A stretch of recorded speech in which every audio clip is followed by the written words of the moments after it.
மதுரை அருகே காவல் நிலையத்திற்கு புகார் அளிக்க வந்த பெண்ணின் நகைகளை அடகு வைத்த காவல் ஆய்வாளர் கைது செய்யப்பட்டுள்ளார்.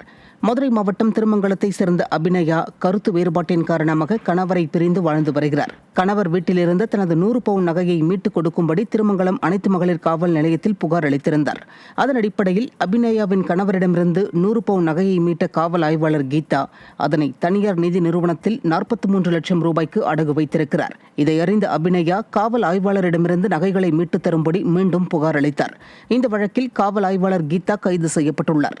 விடிய ஆட்சியில் காவலர்களே இத்தகைய மோசடியில் ஈடுபடுவது மக்களிடையே அதிர்ச்சியை ஏற்படுத்தியுள்ளது. கடலூர் மாவட்டம் வேப்பூர் அருகே தரமற்ற முறையில் சாலை போடப்பட்டதால் வாகன ஓட்டிகள் அவதியடைந்துள்ளனர். கண்டப்பன்குறிச்சியில் சில மாதத்திற்கு முன்பு போடப்பட்ட சாலை தரமற்று இருப்பதால் அவ்வழியில் வருவதற்கு கடினமாக இருப்பதாக வாகன ஓட்டிகள் புகார் தெரிவித்துள்ளனர்.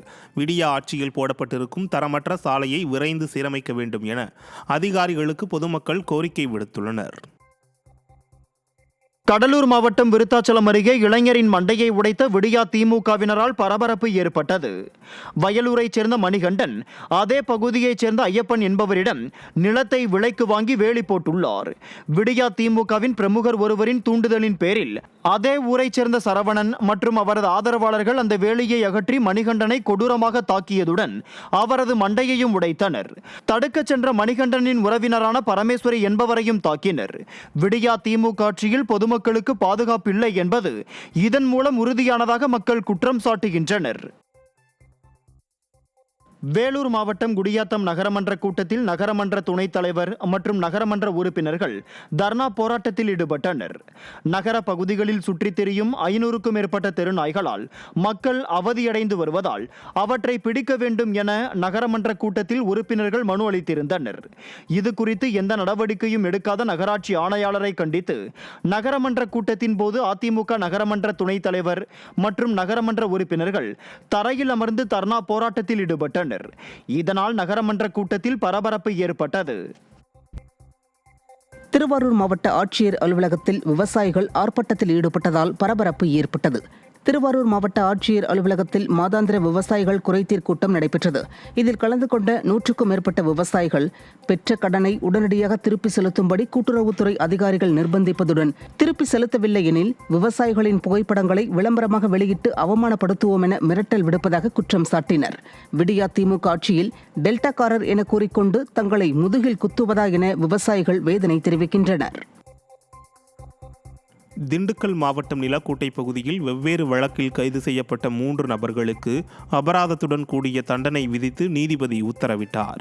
நிலக்கோட்டையில் கடந்த 2022ஆம் ஆண்டு பெண்ணை பாலியல் பலாத்காரம் செய்த வழக்கில் கைதான புருஷோத்தமன் என்பவருக்கு 17 ஆண்டுகள் சிறை தண்டனை மற்றும் 25,000 ரூபாய் அபராதமும், கடந்த 2021ஆம் ஆண்டு 15 மற்றும் 14 வயது சிறுமிகளை திருமணம் செய்வதாக ஆசை வார்த்தை கூறி அழைத்துச் சென்று பாலியல் வன்கொடுமை செய்த குபேந்திர பாண்டியனுக்கு ஆயுள் தண்டனையுடன் கூடிய 3 ஆண்டுகள் சிறை தண்டனை மற்றும் 1,05,000 ரூபாய் அபராதமும், மகேந்திரன் என்பவருக்கு ஆயுள் தண்டனை மற்றும் 1 லட்சம் ரூபாய் அபராதம் விதித்து நீதிபதி உத்தரவிட்டார். கிருஷ்ணகிரி மாவட்டம் போச்சம்பள்ளிக்கு உடைந்த படிக்கட்டுடன் அரசு நகர பேருந்து பயணிகளை ஏற்றி வந்தது பரபரப்பை ஏற்படுத்தியது. திருப்பத்தூர் பணிமனைக்கு உட்பட்ட தடம் எண் 13B என்ற பேருந்து போச்சம்பள்ளி வரை தினமும் இயக்கப்படுகிறது. பல்வேறு கிராமங்கள் வழியாக சென்று வரும் இந்த நகர பேருந்தின் படிக்கட்டுகள் உடைந்து தரையில் உரசியவாறு போச்சம்பள்ளிக்கு வந்தது. அப்போது பயணிகள் பலர் படிக்கட்டை பயன்படுத்த முடியாமல் பெரும் சிரமத்திற்குள்ளாகினர். விடிய ஆட்சியில் போக்குவரத்து துறையின் அலட்சியமே காரணம் என பொதுமக்கள் குற்றம் சாட்டியுள்ளனர். கள்ளக்குறிச்சி மாவட்டம் சங்கராபுரம் அருகே ரேஷன் பொருட்கள் வழங்காததால் நியாய விலை கடையை பொதுமக்கள் முற்றுகையிட்டனர்.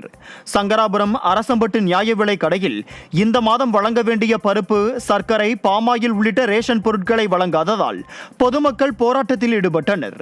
நியாய விலை கடை ஊழியர்கள் இரவு நேரங்களில் ரேஷன் பொருட்களை கடத்தி கள்ளச்சந்தையில் விற்பதாக பொதுமக்கள் குற்றம் சாட்டுகின்றனர்.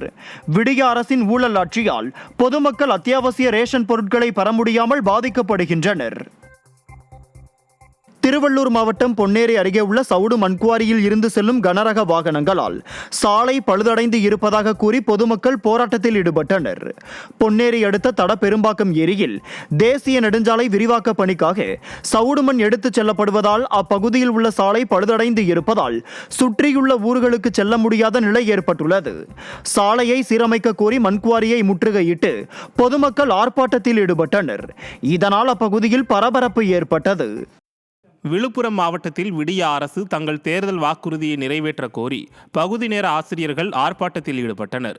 விழுப்புரம் புதிய பேருந்து நிலையம் அருகே பகுதி நேர ஆசிரியராக பணியாற்றி வரும் ஆசிரியர்கள் மனதளவிலும் பொருளாதார அளவிலும் பாதிக்கப்பட்டிருப்பதாகவும் ஆட்சிக்கு வந்து 3 ஆண்டுகளாகியும் திமுக தேர்தல் அறிக்கை 181 நடைமுறைப்படுத்த வேண்டியும் எதிர்க்கட்சியாக இருந்தபோது பேசிய பொம்மை முதல்வர் முதல் அமைச்சர்கள் வரை தற்போது தங்களது கோரிக்கைகளை காது கொடுத்து கூட கேட்பதில்லை எனவும் 15,000 பகுதி நேர ஆசிரியர்களின் கோரிக்கைகளை விடியா திமுக அரசு உடனடியாக நிறைவேற்ற வலியுறுத்தி 100க்கும் மேற்பட்ட பகுதி நேர ஆசிரியர்கள் ஆர்ப்பாட்டத்தில் ஈடுபட்டனர்.